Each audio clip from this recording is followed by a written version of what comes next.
everyone. My name is Zarq Salim and I am today's host. In today's podcast, we are going to discuss about, the major developments that are going right now.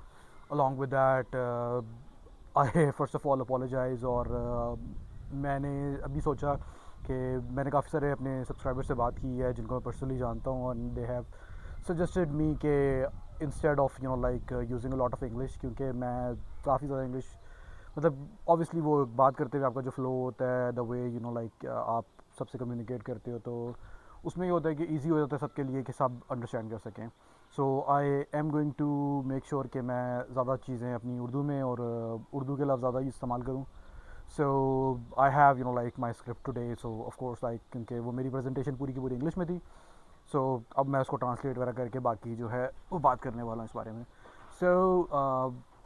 Start करते हैं हम अपना topic आज का जो है हमारा it's basically about war and war के बाद जो उसमें जो इम्पैक्ट्स आते हैं प्लस उसके बाद हम लोग बात करेंगे कि जो लोकल डेवलपमेंट्स हैं और जो इंटरनल डेवलपमेंट्स हैं in Pakistan about Christians and everybody else so we are going to क्योंकि मैंने एक स्टोरी सुनी है I get into it after some time और I also give you an example as well So, first of all, we are going to talk about war. So, war never just fought on the borders. मतलब कि जो एक लड़ाई होती है जंग होती है वो कभी भी बॉर्डर्स पे नहीं होती है it also fought on board rooms मतलब कि जो बोर्ड रूम्स होते हैं उनमें स्टॉक एक्सचेंज में उसके अलावा जो हमारी जो डेली रूटीन है और जो हमारे ऑर्डनरी लोग हैं उनकी लाइफ में भी जो है we fought a war as well so initially जैसे कि हम लोग अभी बात करेंगे कि जैसे पेट्रोल की प्राइस जो है वो हाइक हो रही है उसके अलावा जो प्रॉब्लम्स क्रिएट हो रही हैं उसकी वजह से जो इकनॉमिक चेंजेस आ रहे हैं इकनॉमिक मतलब महीशत में जो फ़र्क आ रहे हैं उसमें और जो ग्लोबल सुपर पावर्स हैं जैसे यूनाइटेड स्टेट्स है और उसका भी जो रूट है उस पर जो ये स्ट्रेट ऑफ हॉर्मुज़ है उस पर सारी की सारी जो डिस्कशन चल रही है अभी we are going to talk about how it's affecting our lives so today we are to break it down today uh, जिसमें है कि ग्लोबल इम्पैक्ट ऑफ वॉर और इकनॉमिक्स बिहाइंड इट जो कि महीशत जो उसके पीछे जो बनती बिगड़ती और चेंज होती है चेंज इन अ सेंस के वो मैं आगे डिटेल में एक्सप्लेन करूँगा कि कैसे जो है वो चेंज नहीं होती है इट्स बस पावर स्ट्रक्चर जो है वो चेंज होता है और वो एक के हाथ से दूसरे के हाथ में ट्रांसफ़र होती है तो उस बारे में हम लोग बात करेंगे और जो कॉन्सिक्वेंसेस होते हैं उसके जो मुश्किलात होती हैं जो उसके बाद जो आगे के नताइज होते हैं वो कैसे जो हैं वो हमें करेंगे तो सबसे पहले हम बात करेंगे पावर और डायनामिक्स की पावर डायनामिक्स जो है वो बहुत डिफरेंट होती है ठीक है power is not just military strength के मतलब कि जैसे होता है ना आपको ये हो कि इस मुल्क की जो मिलिट्री स्ट्रेंथ है उनकी नेवी और बाकी की जो फोर्सेस होती हैं एयरफोर्स और बाकी सब वो किस तरह से काम कर रहे हैं तो सिर्फ इट्स नॉट अबाउट कि आपकी मिलिट्री अगर बहुत स्ट्रॉन्ग है और सब कुछ है तो it's you have the power power जो है वो डिफ़ाइन होती है आपके पास कितने एसेट्स हैं आपके पास किस किस्म के मिनरल्स हैं आपके पास क्या चीज़ें हैं जैसे कि अब रिसेंट जो हमारा कॉन्फ्लिक्ट है जो कि अभी जो चल रहा है क्योंकि जो पॉलिटिकल साइंटिस्ट हैं ना वो कहते हैं और जो हिस्टोरियंस भी हैं वो कहते हैं कि जो मॉडर्न स्ट्रेटजिक कंट्रोल है ना वो बहुत डिफरेंट है एज़ कम्पेयर टू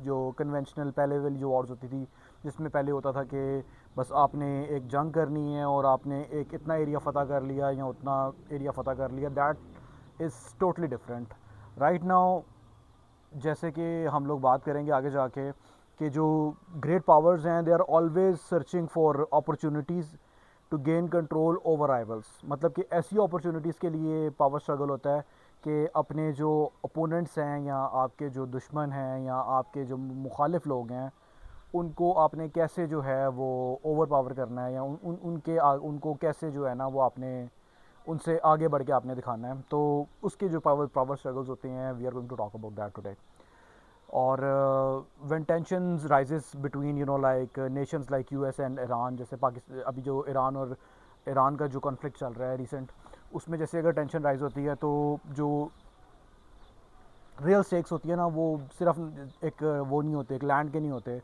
इसमें होता है कि ऑयल रूट क्या होता है, कि जो ऑयल को ट्रांसपोर्ट करना होता है उसका रूट्स होता है, डोमिनेंस होती है उसकी वजह से। जैसे अभी रिसेंटली ईरान ने जैसे अपना स्टेट ऑफ हॉर्मस जो है वो बंद किया हुआ था, वहाँ पे माइंस बिछाई हुई थी। और अब यूएस ने भी जो है उसके अगेंस्ट जो है वो अपनी जो उनकी नेवी फोर्सेस हैं वो वहाँ पे पहुँचा दी हैं। और ऑफ कोर्स लाइक वो एक नया कॉन्फ्लिक्ट जो है वो आ रहा है।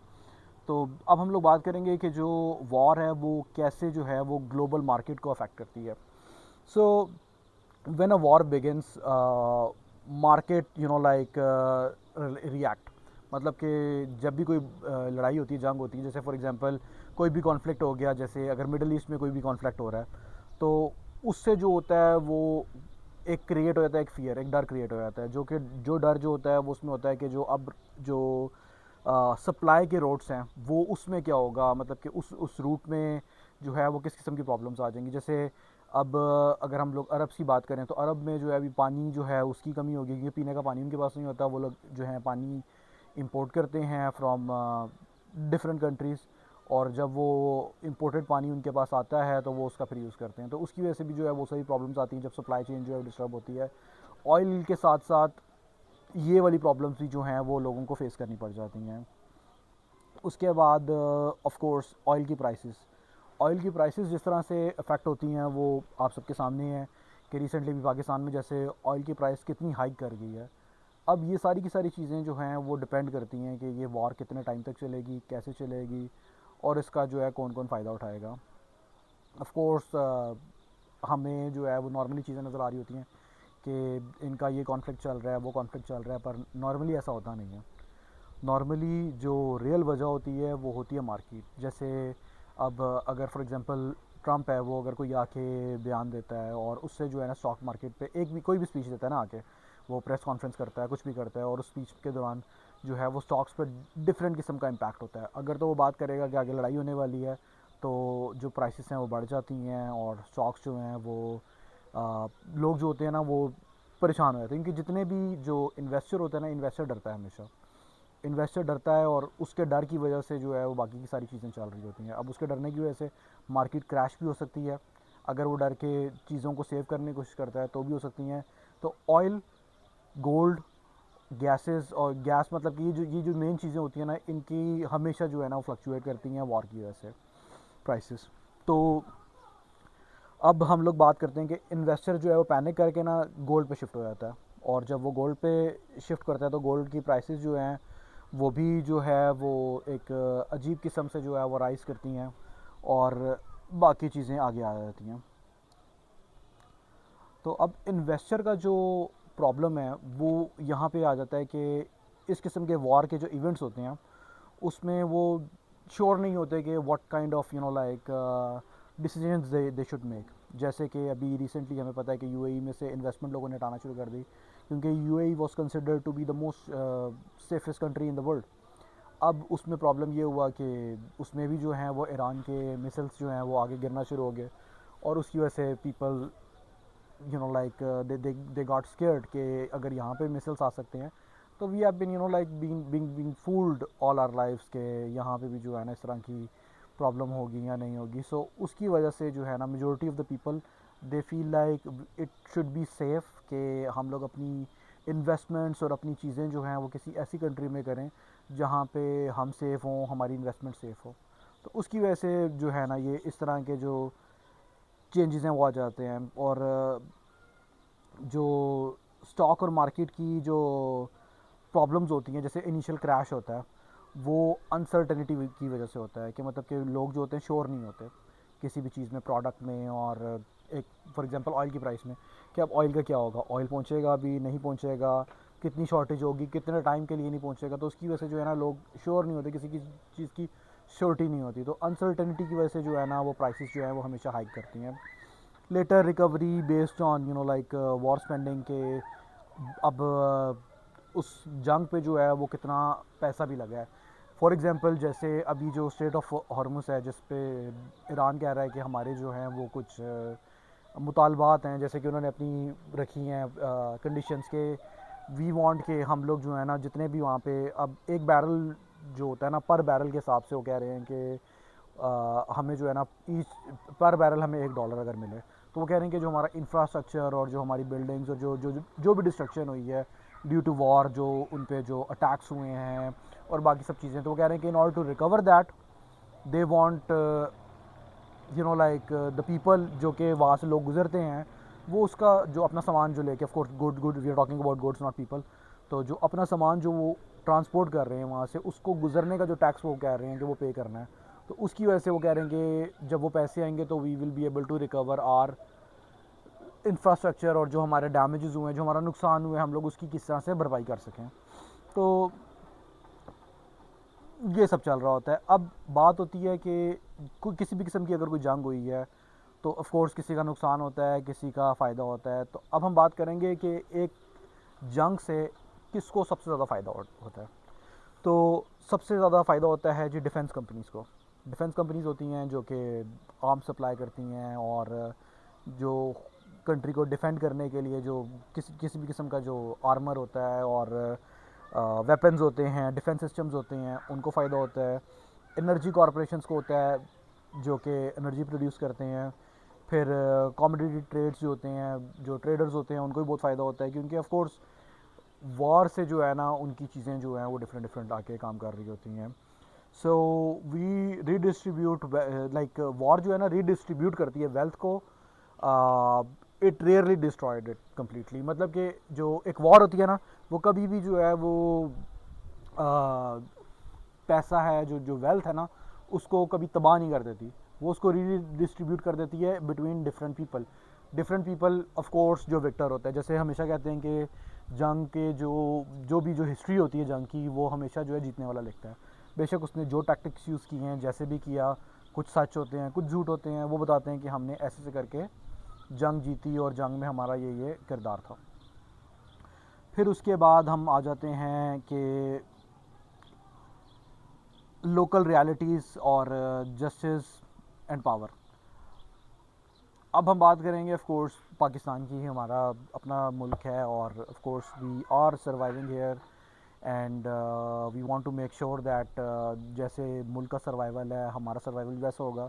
तो वी वांट कि जो कंट्री की जो स्टेबिलिटी है वो अच्छी से अच्छी रहे। We always pray for our country as well, like church में जाओ आप, तब like we pray for the country, we pray for our leaders कि खुदा, क्योंकि हुकूमत देने वाला खुदा होता है, और जो खुदा जिसको हुकूमत देता है ऑफ कोर्स उसको खुदा ने हक दी है। लाइक इंसान जो है वो किसी को कोई हुकूमत नहीं दे सकता। सो जैसे कि अब हमारे हुक्मरान हैं, उनको जो है उनसे like I have a request as well, and I want to make sure कि this message is spreaded as soon as possible, and like the more people heard the better it is. और बहुत सारे लोगों ने इस बारे में बात भी की है। I am going to talk about the little girl जो कि who was only 13 years old. A lot of like Muslim people, they are talking about her. A lot of Christian people are like raising their voices as well. उस पर बात करेंगे क्योंकि unjust of course हुआ है from are government courts, क्योंकि I am not sure कि किन बेसिस पे वो केस जो है वो सुना गया, कैसे हुआ, पर जहाँ तक मतलब कि मैंने उसके बारे में रिसर्च की है और जो मैंने चीज़ें देखी हैं उसमें आई हैव हर्ड कि she was only 13 years old. She was abducted, मतलब कि उसको किडनैप वगैरह किया गया, और आफ्टर हर अबडक्शन 6 मंथ्स तक मेरे ख्याल में जो है वो उसको ढूंढा गया, और उस पर जो केसेस वगैरह चल रहे थे उन पे चल रहा था। तो ऑफ कोर्स लाइक पाकिस्तान, मतलब कि हम ऐसा नहीं है कि हम क्रिश्चियन हैं, हम पाकिस्तानी नहीं हैं। बीइंग अ माइनॉरिटी, हम यहाँ पैदा हुए हैं, हमारा मज़हब डिफरेंट है, इट डज़ नॉट मीन कि हम पाकिस्तानी नहीं हैं। हम भी उतने ही पाकिस्तानी हैं जितने बाकी के हमारे मुस्लिम भाई हैं। और of course I am going to talk about our heroes जिन्होंने पाकिस्तान को डिफेंड करने में कितनी सारी कुर्बानियाँ दी, हमले कितने सारे लोग हैं हमारे जो शहीद भी हुए हैं और सब कुछ है। तो दैट शोज़ ये हम लोग we love this country, we are part of this country, and we want to make sure कि we should be treated equally as the other people are treated. So of course जो हमारी छोटी बच्ची थी अब है ऑफ कोर्स उसका क्या लाइफ में चल रहा है क्या नहीं चल रहा, बट कोर्ट ने जो है, जब कोर्ट में जब उसके फादर ने जो है वो डॉक्यूमेंट्स पेश किए, तो court did not even look at her documents of her age, कि जो उसके नादरा के डॉक्यूमेंट्स थे उस पर और बाकी किसी चीज़ पे भी नहीं। और जो उसकी जो निकाह की डेट बताई गई है वो भी जो है वो उसकी रिपोर्ट सबमिशन के 2 दिन की बात की है कि 2 दिन के बाद उसका निकाह हुआ है। और बाकी सारी चीज़ें, और सिर्फ जो है ना वो उसके एक बच्ची के बयान पे जो है बात की जा रही है कि she have given her consent that she is in love with the person and she is willing to get married to that person who is, you know, like twice of her age. He is maybe 30 plus and she's 13, so of course there are, you know, like a lot of things that we need to consider. और Muslim भाई हमारे, like I'm very grateful to them. एक a guy who was, you know, like saying कि according to इस्लाम अगर आपका निकाह हो रहा है तो of course like there should be, you know, like वली, वली कहते हैं पेरेंट को, गार्डियन को, जो कि उसका वली है उसका प्रेजेंट होना, और उसका उस चीज़ में जो है वो बहुत ज़्यादा मैटर करता है कि उसकी रजामंदी कैसी है।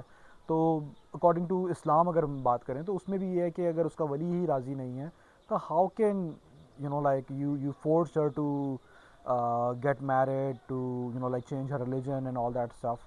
सो ऑफ कोर्स जब तक एक बच्चा जो है, अगर मतलब एक जैसे हम लोग अगर पर्सनली हम लोग बात करें कि हमारा जो वोटिंग राइट होता है वो भी हम लोगों को कहा जाता है कि 18 का होगा तो उसको वोटिंग राइट मिलेगा, क्योंकि he does not know who he should cast his vote to. तो वैसे ही अब मैं बात करूं कि शादी का फ़ैसला it's a very big deal. तो जब तक एक बच्चा, एक बच्ची जो है वो 18 साल के नहीं है तो of course we want to make sure कि they are making their right decision. तो if they are not in the right age जो कि गवर्नमेंट की तरफ से मुकर्रर है, तो how can, you know, like they can make their own decisions to get married and stuff like that. So our government should, you know, like take notice and आगे खुदा ना करे कोई ऐसी किसी और की बहन बेटी बच्ची के साथ ऐसा हो। सो हम भी पाकिस्तानी हैं तो हमारे लिए भी जो है वो प्रॉपर हमारे राइट्स जो हैं उनको देखा जाए, ना कि हमारे मज़हब की वजह से हम लोगों को पीछे कर दिया जाए और जिसका जो दिल करे वो किया जाए। तो we want to make sure that these things are, you know, like presented to the honorable court of Pakistan again, and we want to make sure कि बच्चों के राइट्स जो हैं वो सबके सब उनको मिले। Thank you. Back again to our topic. अब हम बात करेंगे, मतलब पाकिस्तान में सिर्फ Christians, they are not just a minority, there are lot of people और रिलीजन्स भी हैं, हिंदूज़ हैं। I am going to specifically talk about Parsis जो हैं, एक्चुअली उनको ज़ोरास्ट्रियंस कहते हैं। और ज़ोरास्ट्रियंस जो हैं वो is one of the oldest religions in this world. जैसे ज्यूज़ हैं उनकी तरह वो भी हैं, और दे क्लेम के they also worship the single god, but there are lot of myths and even, you know, like कुछ रियलिटीज़ भी हैं कि दे वर्शिप फायर, वो आग की पूजा पूजा करते हैं और बाकी सारी की सारी चीज़ें। और जो उनका वो होता है टेंपल होता है उसको अग्यारी कहते हैं। तो I don't want to, you know, like get into their religion right now कि how exactly, you know, like they perform their rituals and all that stuff. So उनको मेंशन करने का मकसद ये है कि they are around, you know, like between 1400 to 1500।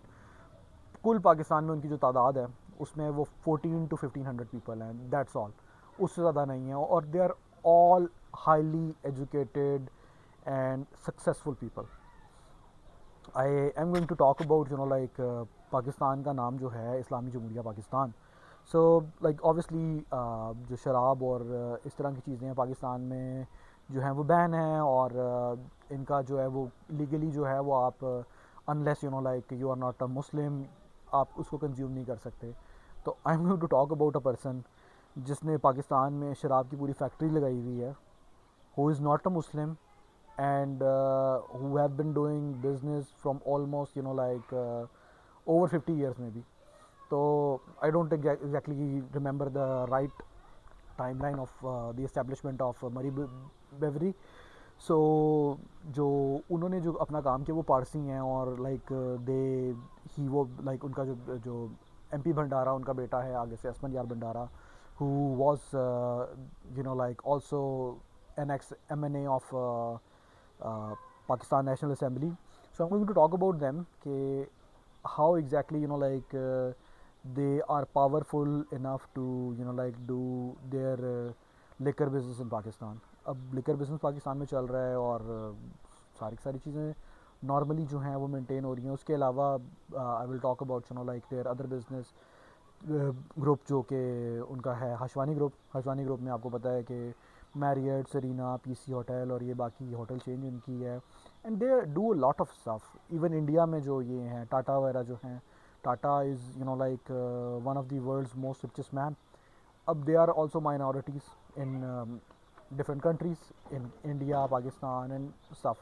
तो उसके हिसाब से जो कहने का मकसद ये था मेरा कि माइनॉरिटीज़ के राइट्स भी जो होते हैं ऑफ कोर्स वो एक कंट्री की और एक स्टेट की ज़िम्मेदारी है. उसके अलावा अब यू कैन सी कि they are doing whatever they want and however they want they are doing their stuff. उस सब के बावजूद they are actually living a very great life in Pakistan, being a minority, and you can see how much money they are making. They have a complete revenue stream जो कि उनके different businesses से आ रही है. और खुदा उनको भी और तरक्की दे. What I meant is कि being a minority is not your you can say कि आपकी कोई खामी नहीं है.